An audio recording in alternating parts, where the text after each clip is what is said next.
people will be coming. So just then, Francis leading with the tray, you see. I still have that picture. And your father, Bill, following, and then the people who had followed, all the Baba group were there, they were all coming in. And all of us, so Francis sees Baba standing there, you see, and he burst out. And he burst out and he started crying, and all that he could utter at the time was, "Oh fool that I am, oh fool that I am." And he came. Yeah. And he spread the tray, and Baba took him to his heart, and Baba was very proud that he accepted the fact that he's a fool. Because that's what he wants us to. As long as we assert that I am something, that's a different thing. All right, you assert yourself. No sooner you become a fool than you're mine. That's what happens. As long as you're his fool. Yeah, his fool, of course, not the fool of the world. Francis didn't feel that he made a mistake about anything in particular. No, nothing. He just burst out like that, seeing him. What must be his feeling within, we don't know. That sometimes Baba turns the key, as he calls it, you see. Yeah. Leaves the window open or something. Eruch, one of the things that sticks in my memory is one of the things when Baba was asking me what I wanted to do, and we had discussed what I should do and where I should go. And then the following day he again said to me, "What do you want?"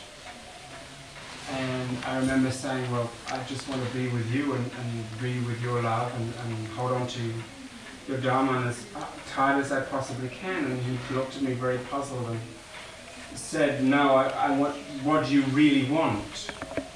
And made the connotation in a mundane sense. And I think the word I would use was I was very confused, because I couldn't think of talking with God and talking about mundane things that I wanted. And he asked me again, and I sort of ran through a list in my mind of various things, possessions or something, which obviously I wanted. And one of them was, the one thing I wanted, as far as a car was concerned, was a Porsche. I've always wanted, since I was a tiny child, a Porsche car. And to say this to God was just so ridiculous as far as I was concerned. And to go through this list, it was like someone asking you, "What do you want for Christmas?" And he went through this thing very carefully with me, with all these things that I wanted. And I remember I'd forgotten all about it, and I didn't think it was really that important.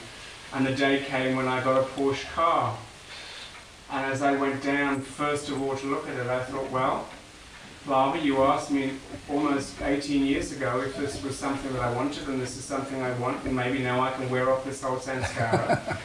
And so I bought the car, and I bought the Porsche, and I drove around for 18 months in the Porsche, and I had all sorts of problems with the Porsche. In fact, the Porsche people couldn't believe that the Porsche would have so many problems. And then came the day when I woke up and I said, "Gee, this is great, I really don't need a Porsche anymore," so I got rid of the Porsche and bought a Honda Civic. It was much easier. But I think the thing that is very difficult to understand is that somehow that's sort of part of the grounding process, and it's part of the baiting process. I remember someone saying to me just before I bought the car, I had a little Gremlin, which is a small compact car in America. And they said, "But you have a profession, and you are a professional person, and you're an executive director, and you're a consultant. How can you drive around in a Gremlin?" And I said, "But to me it doesn't matter what I drive around in. As long as it gets me from A to B, it's not important." And they said, "But you can't do that. You have a position that you have to live up to. You're representing us, you're representing other people." And it really dawned on me that what Eruch was just saying, and the most important thing of all was that whatever I did, I represented Baba in some way, shape or form.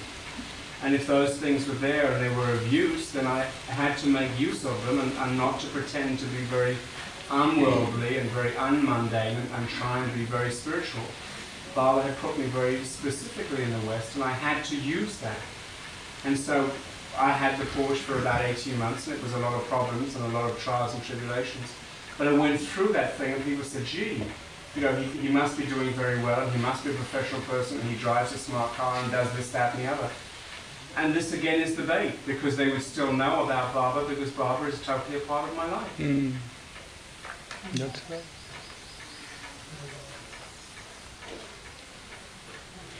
No, you would encourage us to have everything.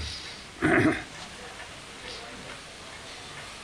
also Baba needs something material, something mundane, as you call it, anything over which you can be connected, you can be working on, so that he can work on you.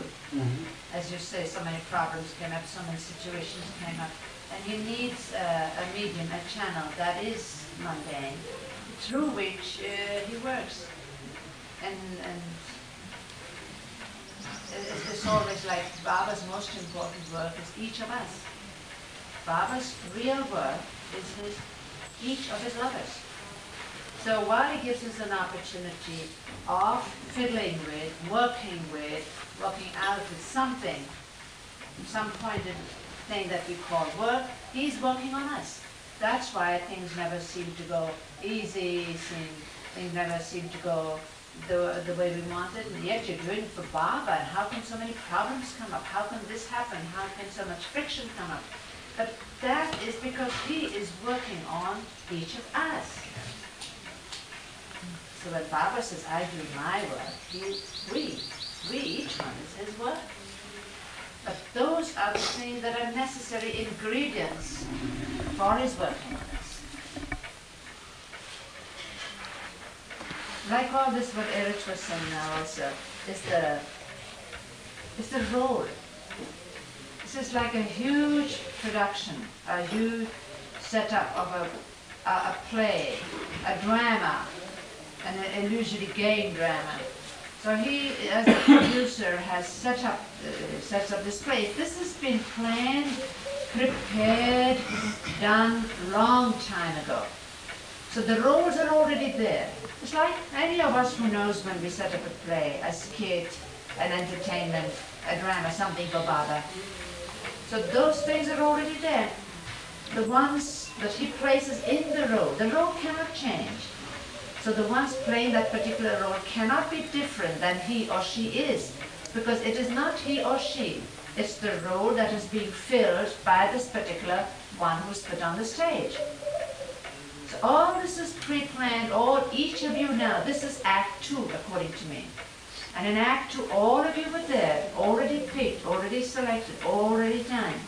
Same that will grow, each one will come on the stage as he is planned. And then there will be Act 3, when we will not be even behind the scene, on the wings. And you all then will, there will be another unfolding of the acts.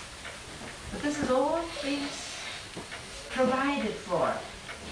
Nothing is by chance. And that is why sometimes he has provided. You see, like Eruch was saying, there's Michael, or you only gave it as an example. It may not be Michael, others who are there to do that kind of thing.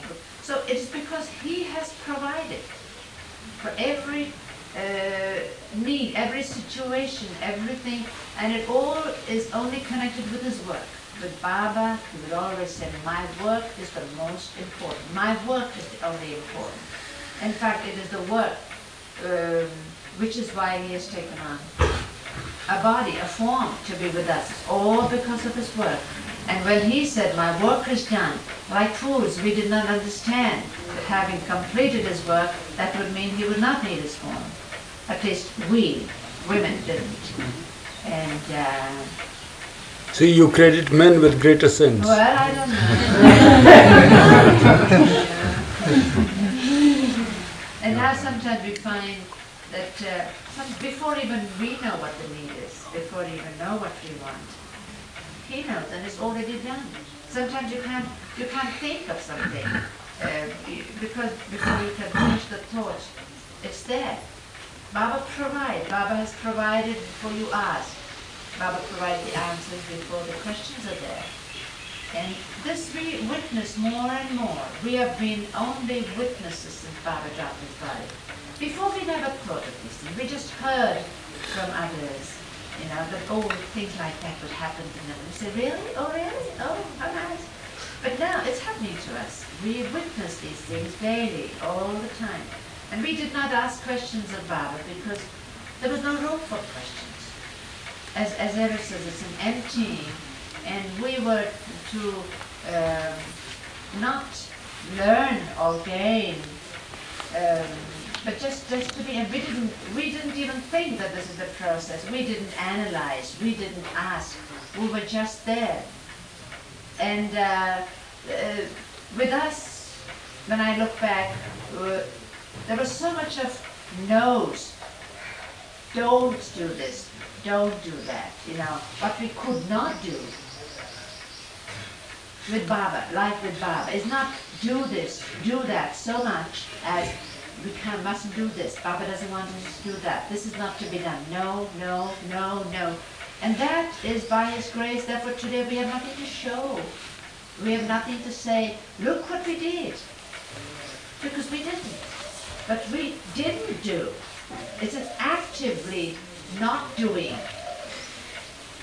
And that is the body. But we never thought of questions. There was no room. With Baba, there's no room for anything like that. Now when we hear you asking questions, I wish I'd asked Baba that. And then Baba said, yes. And Baba probably said, I've got a headache, ask me tomorrow. Yeah, I've got 2 or 3 such questions in that diary. Baba says, next time I'll let you all know about it.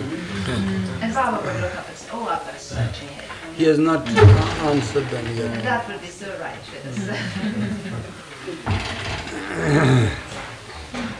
Oh, there is a book also I read to Baba which he said, remember.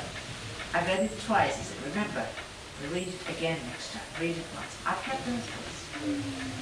They're on the top, so it'll be very handy.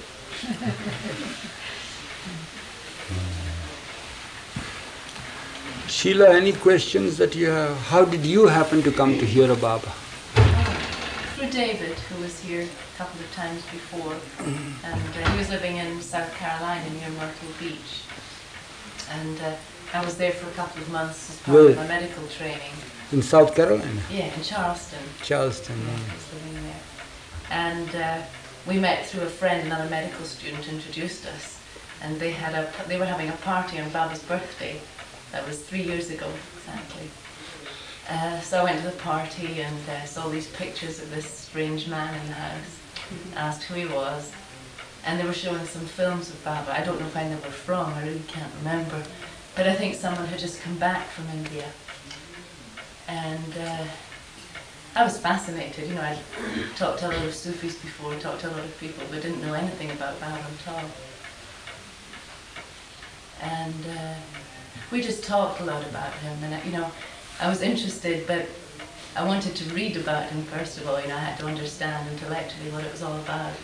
So I read quite a few of the books. He gave me Listen to Humanity as the first book to read.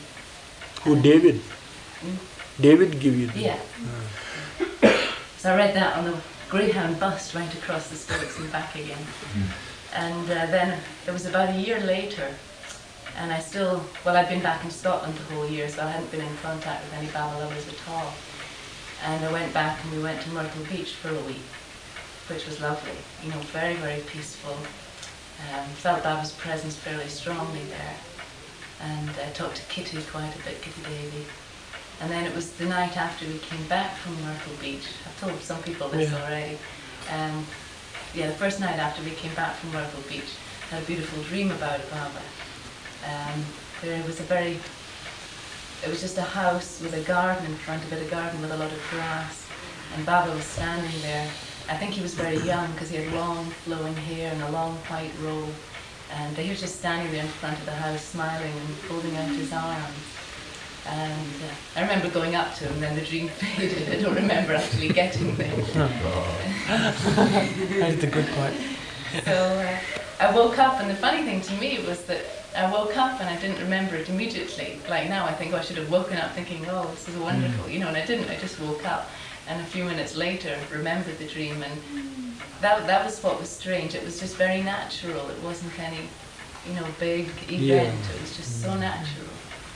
And so from then on things were a little bit different. I still didn't know who Baba was. I couldn't, it was difficult to feel a, you know, personal relationship with him. So I went back to Scotland again for another year, and again didn't need any Bible lovers, but I had a lot of records by that time, books, some of his songs. And then the third time I was visiting the States, I had the most awful journey. I was trying to arrange a job at the time. Visiting the States from where? From Scotland. I've been living in Scotland all the time, still trying to arrange a job so I could go over and live there. And everything had gone wrong. I was late, my flight was delayed, I was going to miss interviews for jobs. Everything was a disaster. My luggage got lost. You know. And I had no money or anything. I was sitting there in London airport, thinking, well, this is it, and I, read a lot about how any journey with Baba was always a disaster, or was very difficult, everything went wrong, and he seemed to delight in making things difficult for people. So I knew that much, and I thought, well, this is Baba, just have to accept it. And I was right in the middle of the airport, and I just remember seeing this glimpse of Baba out of the corner of my eye. It was all just a sort of glimpse of pink and white, and Baba laughing. I just remember, I'm sure it was him, and he was just laughing and giggling at me and smiling. So from then on, I got where I was going, and it still wasn't easy, but there weren't any big problems. And I think that really made the biggest difference, because I really felt like at that point I had given up. I just thought, this is it, there's nothing I can do, I've just given up completely. And he was there with me and laughing. And that made such a difference. That's true. And I think I still don't feel, I'm still not sure who he is. There are times, I don't know if anybody else finds that, but talking to other people, I wonder if this person they're talking about, the Baba they're talking about, sometimes it seems to be quite the same. He's my Baba. Yeah. Sheila, nobody knows, including myself. We do not know. We do not know who he is. But we at least know one of the facets of that great crystal of truth that he is. Only one that shines out. Sometimes we may have a little glimmer of the second one, it's like that. But that's what's so amazing about it, isn't it? Because and you might be seeing a different face of the facet. He might be seeing a different one. I might be seeing from different angles. All different angles, you see, of the same crystal of truth that he is. But when you say about knowing, you mean the mind doesn't know, isn't it? Even the mind, heart is there, but the mind, what we are meaning is about the mind, you see, knowing. That is he's not to be known through the mind. That is the thing. Whatever we experience as knowing him, knowing about him, is just this one side, one facet of it. Like the time when Baba said, you can't smell a flower with your ear. It's like trying to smell a flower with your ear, trying to know something through the mind, that which is beyond the mind.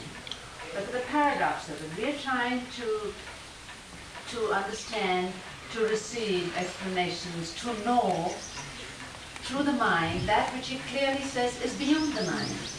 And then Baba, that gesture I still can see, so it's like smelling a flower with your ear. And then he gave this beautiful simile. He said, how can he tell us? How can we receive through the mind that which is beyond the mind? And Baba said, supposing you were to tell a child, supposing a child were to come and ask you, what is marriage? That means a relationship between a man and a woman, what we understand to mean by marriage. Supposing a child comes and asks you, what is marriage? How can you explain to a child what marriage is? The child would have to grow up himself and know from experience what marriage means. But because the child has asked and you love the child, you don't want to disappoint it, you want to give something in answer, you tell about the wedding. The child will understand. You talk about what the bride wore, you talk about the flowers she carried, you could talk about the cake that was cut, you talk about the trees, the ring, the clothes, ad infinitum. There's just no end to the detail. You can tell him all that, but he still would not be knowing about the marriage. Then, when you understand about the marriage, there's nothing to talk about. So in the same way, Baba said, whatever is given out in words is still about the wedding. When experience comes, the divine real experience comes, then that one is silent. That is nothing to say.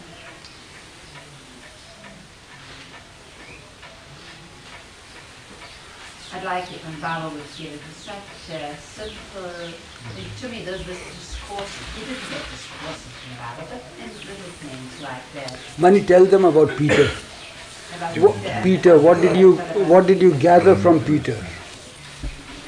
Peter the dog.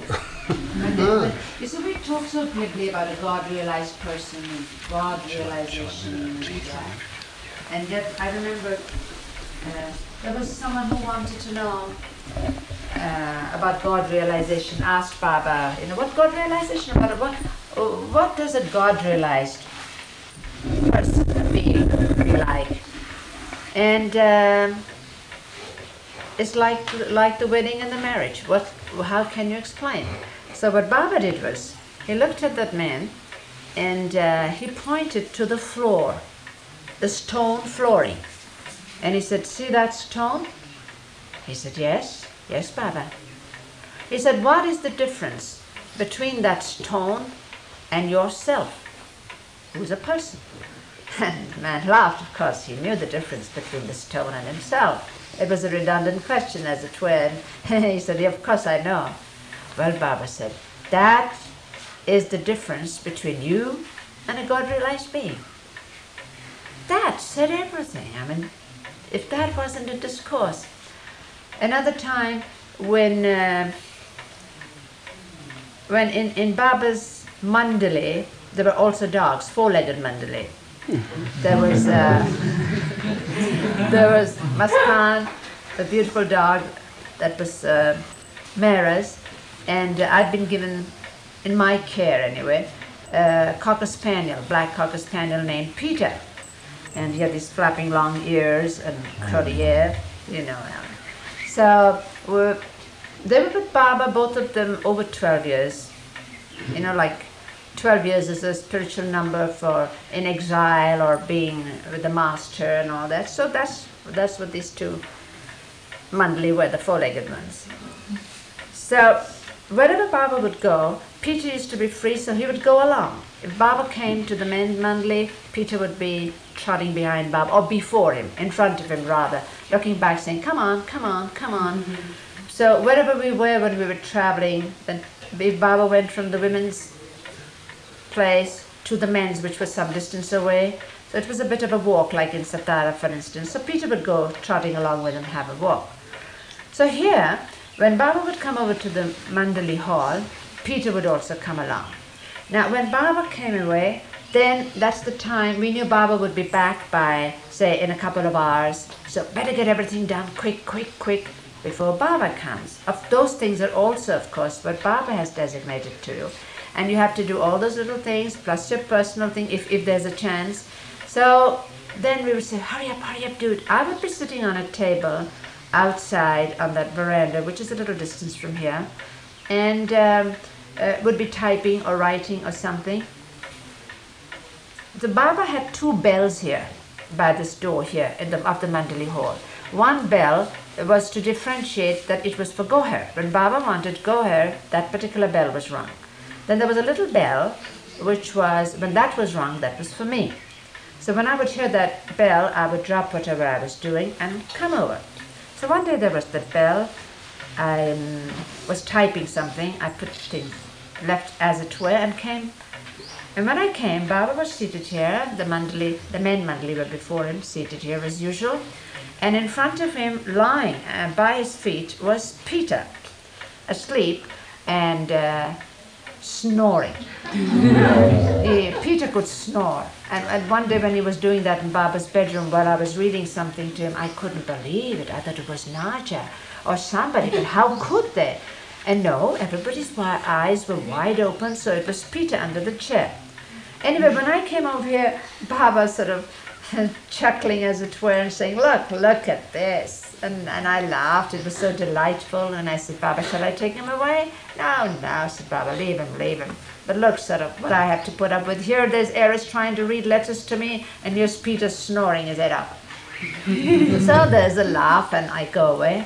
2 days later, again there is a bell for me. When I come over, and there is the same picture.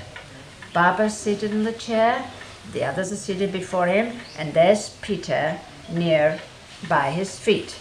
Again stretched out, but this time he wasn't snoring. He was obviously dreaming. And he was very excited. Even when he was not sleeping, Peter would be very excited when he was chasing something. And sometimes he would chase things so enthusiastically that he would get ahead of the thing that he was chasing, and then wonder what to do. You know, once he was chasing these lambs, he would never hurt them, but he was chasing them so excitedly, and then he ran so fast he went past them. And then he sat down and he looked at us, now what shall I do? Because they were coming towards him. So here he was, very excitedly giving chase to something in a dream, obviously, because he was frowning. You see, his ears would never go up. They were always lying flat. But when he was excited and frowning, the ears would come up closer to each other, almost hide his eyes, you know, like a Carol Lombard, who was the film actress, always had her hair over her eyes. So here he was, very excited in his dream, going, and all his four paws going very fast, very fast, very fast, all the time, you know, moving, the paws moving in the... And Baba said, look at him. I said, yes, Baba, look, you see. And then Baba said something that again is another discourse. He said, look at him. He thinks he's chasing somebody or being chased by a wild animal, that he's going like this. That means up over the mountains and down and like this, through the deserts, meaning he's going through so much, over the mountain, through the desert, chasing somebody or being chased by something. And all this that he's going through so much action, so much emotion, and yet all the time he's lying safe and sound at my feet.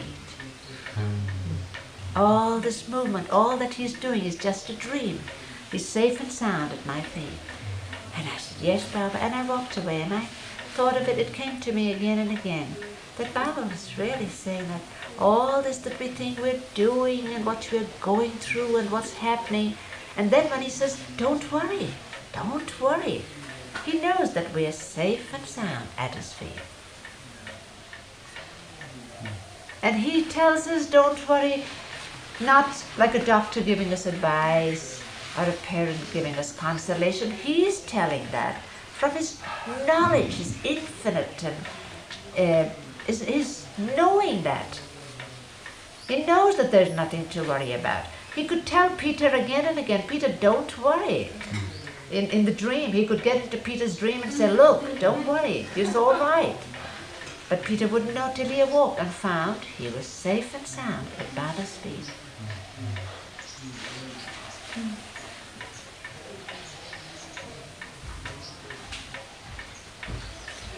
But then, while we have a mind, then the worry has to be there. As a matter of fact, mind needs worry. Mind is a monster, a creature that has to be fed on worries. What we would be lost, completely lost, without any worries, without any difficulties, anything. So what Baba would do, it's like when we were with Baba, and the food must be there, so you have to feed that mind something. So what we can do is select, choose, and feed innocent things, and lots of it, you know. Fill it with little problems. We would have so many little problems, very innocent, unimportant problems, very unimportant. These little orders which created these little problems. Oh, I must remember, this I must tell so-and-so, must be done like that. You know, hundreds of thousands of kinds of problems that you can... So Baba would keep us occupied with little innocent problems, innocent creations, so that our energy energy was used, but used in the simple, innocent thing, lots of things, lots of mosquitoes. And that keeps the elephant out. If you don't have anything, the elephant just waits to get in. But if you have 1,000, elephant is the big problem. Yeah. So the little problem, the little mosquitoes, they keep the elephant out. And so Baba would, keep us occupied. The mind needs to be occupied. And after all, also the mind goes by habit. All this what we're doing now is nothing but habit. Habit of so many lives, so many times we've done it. And yet it must be terribly boring if we only could know it and see that we're doing the same thing again and again. Like Kitty stood once before this pen of hens and ducks that we had, and Baba had given in Dr. Gohar's care to look after hens and ducks, just because she had become a doctor, you see. And she came to Baba with the hopes of serving Baba, of looking after the medical needs, that which is what Baba encouraged her with. You'll become a doctor and see. And when she came here, Baba made her do things which were nothing to do with the doctor. She had to look after hens and ducks with such precision, such care, that she would give to the highest of your patients. She had to study books, she had to read up, and she had to give us so much calcium, so much coal, so much this, so much, till she forgot that she was a doctor. Baba made So then, coming to the point of what I was saying, Kitty was one day standing before the pen where the hens were on. Nice big airy pen, that's where the duck pond here was made from. But Kitty was helped in the kitchen. And after the kitchen thing was done, the leftover vegetables we never threw away.